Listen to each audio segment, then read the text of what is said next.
Hey everybody, it's me, Yolanda Churchwell, and I just wanted to take a few minutes and just share something with you today. Some people have asked me, like, why do you keep, well, not some people, a person asked me, why do you keep switching what you do? And before you get defensive and want to come to my rescue, um, I kind of thought that about myself for a moment, but I always thought like I had more than one thing that I could do, in terms of this entrepreneurship. For those of you who don't know me, I am Yolanda Churchwell, CEO of the Business Assistance Group, where my clients get the bag to help them secure their bag. I am the system solutionist. I am a fractional COO, and I am a knowledge transfer expert specialist. So I always thought like I've had more than one thing that I can do, and I've actively stressed out over figuring out what to do now, how to prioritize, when do I start doing this, when does that come into play, and even over the last couple weeks, this has been a bit of a fight. Um, I've been resisting what I believe is a lifetime opportunity and going after it because I just reintroduced myself in December as a fractional COO, um, and moving into this post retirement full time entrepreneur in December. So how you gonna switch it up in February? And so y'all know me. I'm a PK. I pray. I reach. I try to talk to God and figure out what He want me to do because I'm not gonna try to figure things out on my own. Because let's face it, none of us know what we're doing when we try to do it on our own. And so I'm just double checking something real quick, y'all. Okay, good.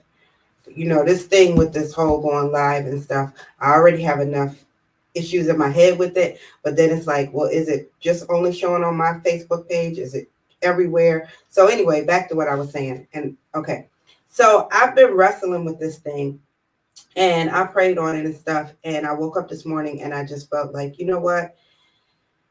Now is the time. And it's because God showed me two things, and He had me to continue reading a book that I had been reading that shared with me the last thing. So, first thing first, um, first of all, it's all the same thing. Everything that I'm doing is the same thing. It's just levels to this. There's levels to this. It's an extension of what has already been placed inside of me. It's just levels to this. If y'all remember back in the day, we was all reading this cute little book and praying this little prayer and enlarge my territory. It was the prayer of Jabez. And what I realize right now is that I am in one of my harvest seasons because anytime you pray, you do know that that's you sowing a seed and God is going to bring that prayer to fruition. And so I'm in my harvest season, one of my harvest seasons, because life has been lifing. I've been learning, applying. I've been being coached. I've been coaching other people. And all the while, God was preparing me to be the best version of me and do what He created me to do. And it's some time for some action. So that's the first thing, is that it's all the same thing. There's levels to this. And we're going to get into that a little bit deeper. The second thing is that I have to be all of me. Okay. I have to walk in the fullness of all of me. No one else can do me, be me better than I can be me. So why not just be me? Period. That's all it is to it.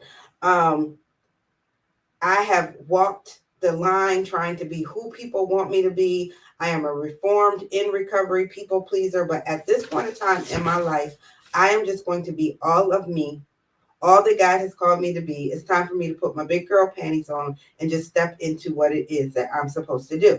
And I say that because there may be some of you who have battled with the same thing. And I hope that when you hear this, it will make you realize that it's time to just step into it. It's time for me to walk the walk that I've been talking and just be all of me.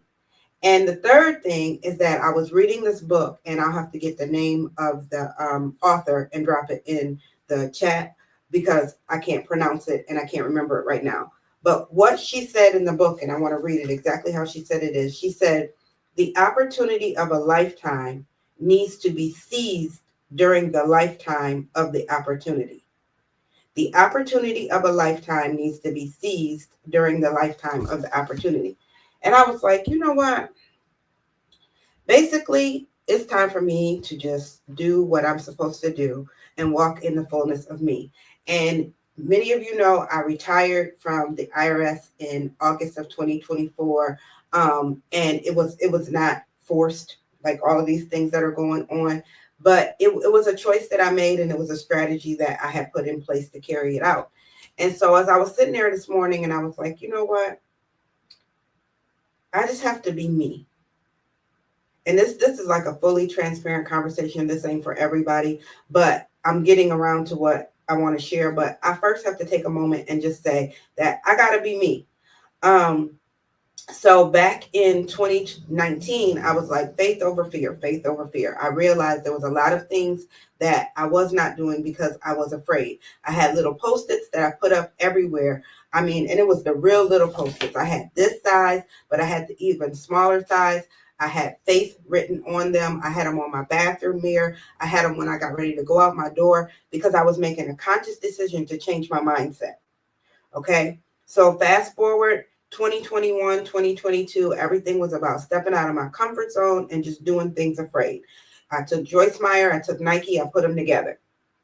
All right. So back in 2022, I was walking that. I was even saying, and I found some notes the other day where I said, do what you need to do in 2022 so that you can be all you want to be in 2023, so you can have more in 2024, and so that you can thrive in 2025. Y'all, I thought I had bars. But in reality, that is what has happened. Like I spoke it to people who were my clients. I spoke it to people who I was sharing a message with, to audience that I spoke to, but in reality, I was speaking it to myself. And now I am at a position where I can thrive in 2025 because I took those steps. So many of you know that the Business Assistance Group, or the BAG as I like to call it, is built on a three-step methodology. If you've ever seen me speak anywhere, then you know it. And I've talked to my clients about it hundreds of times because it helps me to help them. You, as a business owner, as a CEO, need to first focus on your highest revenue generating task. You need to move like a boss, make boss moves. Second, you need to create a plan to do everything else easier and better. All those things that you have no business doing, you need to create a plan to do all of those things easier and better. In reality, that's where my Biz Besties delegation and automation come in. You got to learn how to hand some things off, how to automate some things, okay? And then step three is you need to start working in and for your business and start running your business. You can't be doing all of the things and be running everything. You can't be chief everything officer doing all of the things and be a visionary CEO. It's some steps that you have to take so that you can move from being doing all of the things, putting out the fires, to being the visionary CEO that sets the tone, that moves things forward, so that you can have new opportunities, so that you can add additional income streams. Okay. And so remember, I started this out by saying there's levels to this. Okay. Well, the levels come in that in step two, that plan to do everything easier and better, creating that plan, which is also to do things more efficiently and more effectively. That includes the creation and implementation of standard operating procedures and or work processes and systems. Okay. So this is where most of the work is done that I do for my clients. It's in helping them to make sure that they have processes in place and then creating the systems to support those processes. A lot of times people just go out and they buy systems and they have all these different pieces, but is it all working together, or is it making your life harder? But you know, that's a speech for another day. So not only small business CEOs, but corporations, nonprofits, any type of organization deals with these same types of issues. Okay. So I know we all have heard baby boomers. We all know about the different generations and stuff. But did you know that 10,000 baby boomers retire weekly? Okay. When the pandemic hit, we had the great resignation. There was a lot of people who had realized about the quality of life, and they decided that, you know what, going back to work was not the thing for them. They set off on their own path. Some of them retired to just live their best life. Some went off to start businesses. Some went on to take new jobs. but they created a new work-life harmony in their life. And a lot of them did not go back to those jobs. Then you got the everyday promotions, mergers, acquisitions. That's always been a thing. And now we have 2025 or post January 20th, 2025 to be exact. And that's a whole thing, okay? No matter where you feel, no matter what you feel, no matter what side you're on, whether you're in the middle, it's a whole thing that's going to affect all of us. And so I got to thinking about that thing, and that's where this wrestling thing came in. So, do you know the one thing that all of these things have in common, whether it's the baby boomers, the great resignation, the normal day to day economic changes, mergers, acquisitions, or this new 2025? People leave jobs they have been doing, and hopefully they have been doing well, but people leave jobs and that leaves a void. You no longer have that person to do that job. And many times that void creates multiple problems, not just one problem, not just the fact that that job is not being done by that person anymore, but oftentimes nobody knows how that job needs to be done. Nobody, the only person who knew it was the person who went out the door. And let me tell you what I know time after time after time again in my career is that once a person leaves, they're gone. They no longer are concerned about what is going on there. Even when they want to be, when you're gone, you're gone. Okay? So the job is not being done. You don't know what needs to be done. So this creates a problem because you can't hire somebody to do the job if you can't even describe what needs to be done. Okay? You can't hire based upon titles alone. I've talked about that previously. You don't know how to train somebody to do something if you don't know what they need to be doing. And then you just can't get the work done. So now imagine thousands of people leaving jobs at the same time. What happens to those businesses? What happens to those companies? Because in reality, corporations are just businesses. 9 times out of 10, they were started by someone who had a dream and they just grew bigger.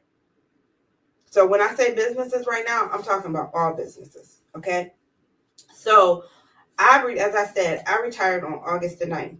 Well, guess what? My boss, she took a new position on August the 23rd. Her boss was dealing with some health issues that had him in and out of work until he could get back on his feet. And his boss took a new position in a whole nother division at the end of September.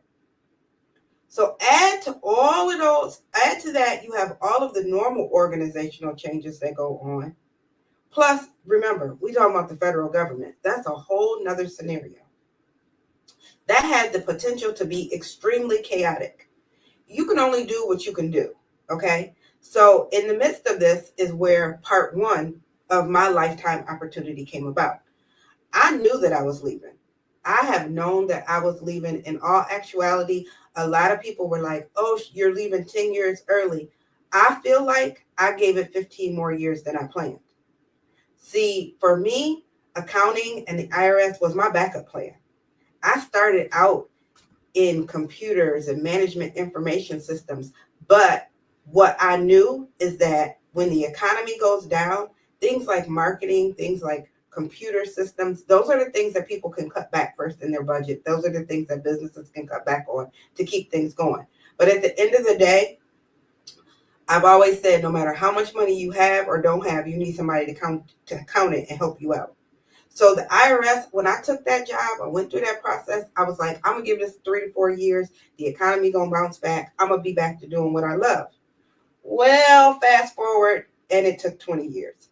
But it's okay because I knew that that was going to happen.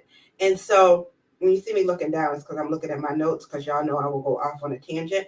But it was because I did create an exit strategy. I did test a corporate offer that I had created back in 2021. And that part wasn't even intentional. It was just the fact that I am who I am. And I wasn't going to leave that organization without people knowing what I did. Plus, when I walked into my position, I didn't have everything that I needed, and I had to self study. I had to ask the person who had the job previously. She had moved on, but I had to go and talk to her. I had to talk to other people who'd done things to try to figure out what it was that I was supposed to do. There was no clear cut list of this is what you do and this is how you do it. And I wanted to be different. So I put a plan in motion to ensure that things were going to be different. So I handpicked my successor. If you know me, you're not shocked by that. I handpicked my successor and I started teaching her how to do the things that I do a little bit at a time over several months because I had the time and because I'm a natural problem solver, period, point blank. I paid attention to all the things that I was doing on a daily basis, even those things that I did on autopilot. And I started creating training opportunities to share those things with her. SOPs, standard operating procedures, work processes, whatever you choose to call them, those are just, when you break it down to the bare basics, they're simple step-by-step directions on how to do a job, on how to do a task, on how to get something done. But they're extremely important to people, managers, to people management or team optimization and productivity. They're very important. How you do something is very important. Okay. So my decision to leave the IRS and pursue this full-time entrepreneurship gave me the gift to take the process that I had created to work with corporations to make sure that they have the right people doing the right task the right way. Okay. And guess what? It worked.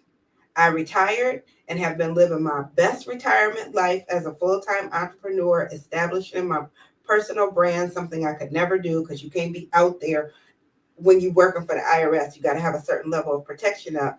And working with CEOs to help them grow and scale their business, expanding what I do to go back to what I always wanted to do with my business. But because I was trying to juggle it all, I had to cut back, and I've just been able to just be big and expand and be all of me. And fast forward to January 20th, 2025. If there was ever a time to be concerned about who gonna stay and who gonna go with the full-scale return to office mandates, with the desire to scale down the federal workforce, with the unknown effects of the changes in DEI and other initiatives, the importance and need for knowledge transfer, the understanding, creation, and implementation of work processes, and assigning the right people to do those jobs has become a breaking news topic. I always thought as I was going along this thing and being coached, and they're like, well, you have to be able to figure out where it's going to be newsjacking. That was something, newsjacking, breaking news. And I'm like, systems and processes will never be breaking news. Like, everybody needs it, but it's not a breaking news thing. But guess what? Yes, it is. Today, it is. Because the back end operations have become a forefront issue. And this is going to determine whether small business, corporations, departments, nonprofits, whatever the organization is, it's going to be the difference between failing and scaling, surviving or thriving, period. So that brings me to this crossroad because, okay, I've been doing what I've been doing with the bag, a done for you agency. We come in, we help CEOs to create their strategy, their SOPs, put the systems in place so that they can streamline their operations and be able to maximize their profits, to do more, to make more while doing less, to be able to reclaim their time, all of those things. Okay. So then I'm like, well, you know what? I do a lot of with the strategy. I work, so I came out fractional COO. That's really what I do. I'm a fractional COO to CEOs. When I look back at my job history, as I've been pulling together my different resumes to create this one perfect resume, I realized that no matter what the job title was that I had, the role that I took on was COO. I was there. I wanted to make that company better. I wanted to make my position better. I wanted to make sure that more people were reached and the goal was met. And so I was always trying to improve work processes and create systems and make things work better. Okay. So I was like, okay, I can continue to do that. Or I have this other thing that I've had on the shelf, and for whatever reasons that I've told myself, like imposter syndrome and all of those things that we deal with as CEOs. Again, I told you this was going to be a fully transparent conversation, period, point blank. I just had it on a shelf like, okay, I have to focus on this and build this to this level, and then I'll be able to do that. So I've been wrestling with, do I stay singularly focused on what I do with CEOs, doing what I do, or can I answer the call and share the solution that I have to this gigantic problem that is becoming bigger every day? And so I decided that I'm going to walk the walk that I've always talked. I tell people all the time, I serve a God of and and all, not either and or. He does not make us choose. As long as we're in alignment with his will, he sent his son so that we can have life and have it more abundantly. So looking at this again, it's levels to this. It's not that it's something new, it's taking that step 2 and it's going deeper into it. How many times do they say the riches are in the niches and go deeper into what you do? And I had to just be like, you know what, Yolanda, you sweating the small stuff and you making it a bigger issue than what it is. So my coach said, my current coach, because y'all know I believe everybody should have a coach, she said one time, and this is what was sticking in my mind as I was going to bed last night. I thought about it and I was like, I don't know why that's coming up, but come to pass, my whole sleep routine, getting up in the morning, it all came together. She said, if you had a life jacket and you saw someone who was drowning, would you give them that life jacket? The answer we all know is yes. The same thing is true when you have a skill set. If you know that somebody has a problem and you have a solution, why wouldn't you share it? Okay. So it's our job as CEOs to share the solution that we have to help people with the problem. And as I stated, this thing right now with this ever changing, ever evolving, nobody knows what's going on from day to day. Are you going to be on this job? Are you not going to be on this job? This is not just a problem for the corporation. It's a problem for each one of the people who are employees. Because if you are going to leave, you need to be able to say, I know what I do, so that you can go apply for the next thing, so that you can find that best next thing, whether it's a job, whether it's starting a business, whether it's being like, you know what, I'm not doing any of that anymore. I'm resting, relaxing, and retiring. In the words of my mom, it's rolling over, not getting up. Okay, having that freedom. So I say all that because at the end of the day, I've been trying to put this thing on a shelf like, oh, I'm not going to do it right now. I need to continue to build what I'm building. Got to get this to 7 figures. Da, da, da, da, da, da. But in reality, it's all what I do. It's levels to this. And it's time for me to step into all that I am and be all of me. And this again is a lifetime opportunity. And it may not be here later on. And so if you know someone who works in corporate, or if you have a business and you find that this is going on with your team, because again, this affects everyone from a solopreneur who is building a team to Fortune 100 CEOs.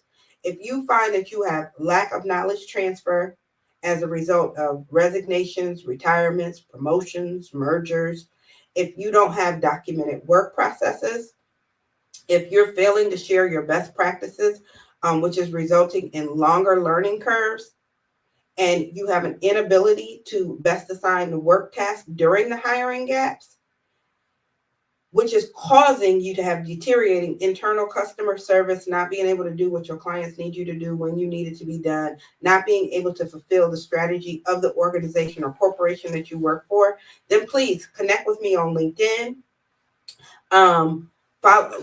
Subscribe to my new newsletter, Right People, Right Processes.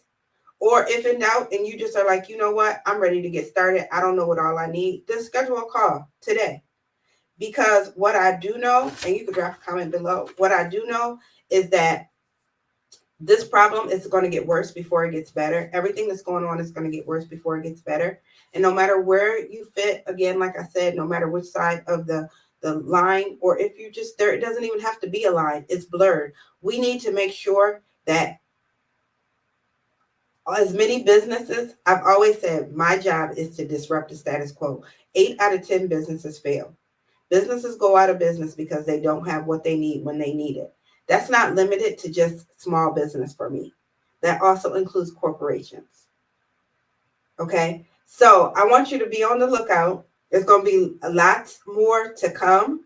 Um, I actually have to go though because I have a meeting with my attorney because I need to get some protection in place because I've created these methodologies.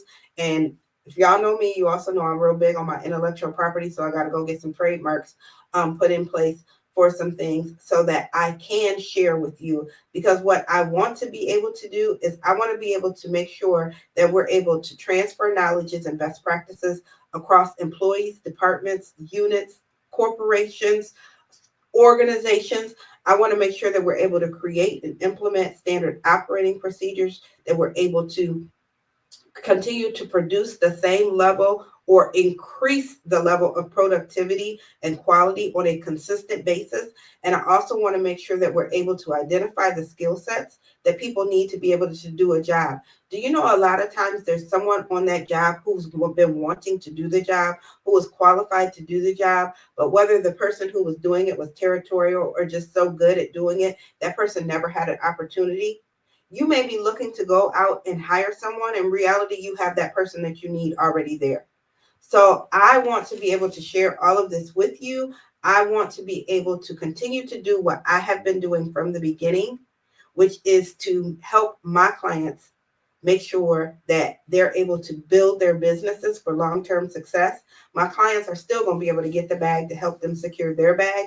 I'm just expanding who I'm working with and how I'm working with them. We're going deeper because the riches are in the niches. And so we're going to be digging out these SOPs and we're going to be creating these work processes and creating these training manuals and making sure that the workforce is able to do what they need to do. I am here to help help corporations ensure they have the right people doing the right task the right way. So have a terrific Tuesday, and I will see you soon. And remember, just be you. You're the only person who can be you like you can be you. So be you. Have a good day.